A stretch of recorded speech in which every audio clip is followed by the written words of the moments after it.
Oh, welcome back, Anatomacho! Nag-enjoy ka ba sa huling handaan natin? Dahil medyo pamilyar ka na sa kusina, it's time to level up. Gamitin natin yung mga natutunan natin last time para sa mga mas interesting na putahe. Ready ka na bang i-discover yung mga secret ingredients na ginagamit ng mga pro? Yung mga terms na pag narinig mo parang ang hirap. Pero promise, mas madali pa to sa paghiwa ng sibuyas. Tara, simulan na natin ang part 2.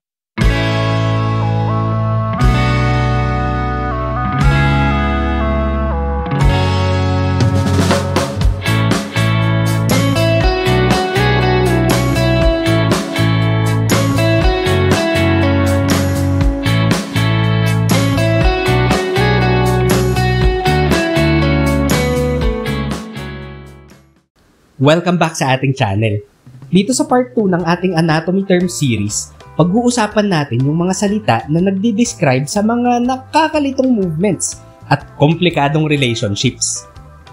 Parang love life mo. Puwera biro, madali lang to. Sasamahan ka ni Kuya Kisho sa paghimay ng mga terms na yan. Okay. Unahin natin yung unilateral at bilateral. One side versus both sides.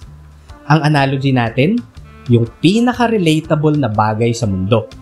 Ang pagkakamot ng kati. Imagine may nangati sa kaliwang balikat mo. Kapag kinamot mo yan gamit ang kaliwang kamay mo, that's a unilateral action. Isa lang yung side ng katawan mong gumagalaw. Pero kung sobrang kati na, parehas ng kamay mo na yung ginamit mo sa pagkakamot, yan ang bilateral. You're using both sides. Simple lang, di ba? Okay, next, ipsilateral at contralateral. Same side versus opposite side. Ito, tunog medyo komplikado, pero yung analogy natin napakasimple. Yung tsinelas mo. Yang kaliwang tsinelas mo, laging nasa kaliwang paa mo, di ba? Nasa parehas na side sila ng katawan mo. That's ipsilateral. Same side. Ngayon, yung kaliwang tsinelas mo at yung kanang kamay mo, nasa magkabilang side sila. That's contralateral. Opposite sides. Okay, gets mo naman, di ba? Ang husay mo talaga, Anatomacho. Pero kapit ka lang dyan dahil aalamin mo pa kung bakit parang kape ang balikat mo. Okay? Next up, protraction at retraction. Protraction at retraction, forward and backward movement. Para dito, isipin mo yung drawer ng cabinet mo sa kusina. Para buksan ng drawer, para kumuha ng kutsara, you push it forward. You protrude it. That's protraction. Para isara, you pull it back. You retract it. Yan din yung galaw ng panga mo, ng jaw mo. Try mo, push your jaw forward, protraction yan. Then pull it back, retraction yan. Eto, laging nakakalito.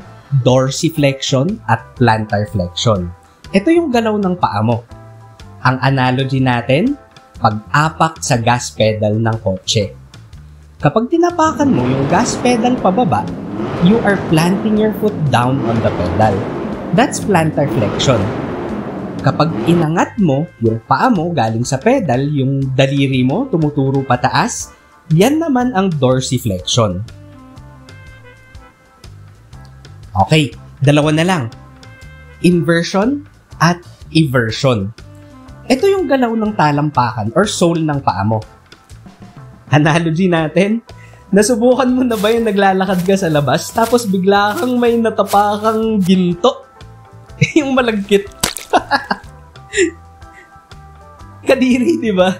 Tapos bigla mong i-check yung ilalim ng tsinelas mo. Yung pag-angat mo ng paa mo at pag-point ng talampakan mo papasok para makita mo yung tsinelas mo, that's inversion. Kadiri. Okay, ngayon, you're looking in. Okay? Ngayon naman, pag sinubukan mong i-point yung talampakan mo palabas, yan ang eversion.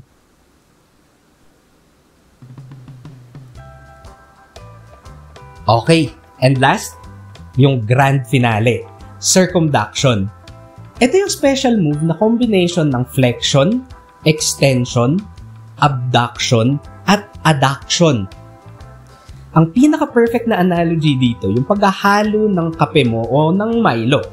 Isipin mo, yung balikat mo yung tasa at yung buong braso mo, yun yung kutsara.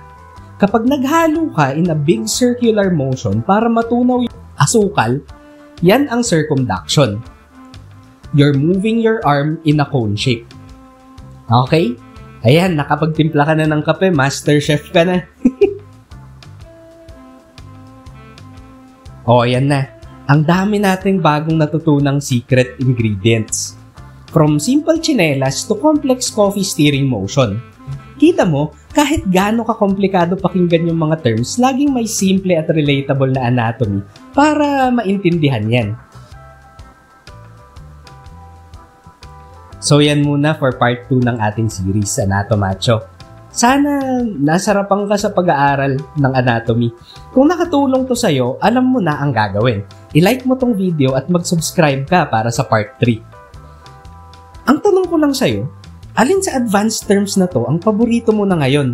I-comment mo sa baba, gusto ko lang malaman. This is your Kuya Fisho reminding you na ang pag-aaral parang pagluto. Practice lang ng practice, gagaling ka rin. Paano? Maghuhugas pa ako ng plato. Ingat!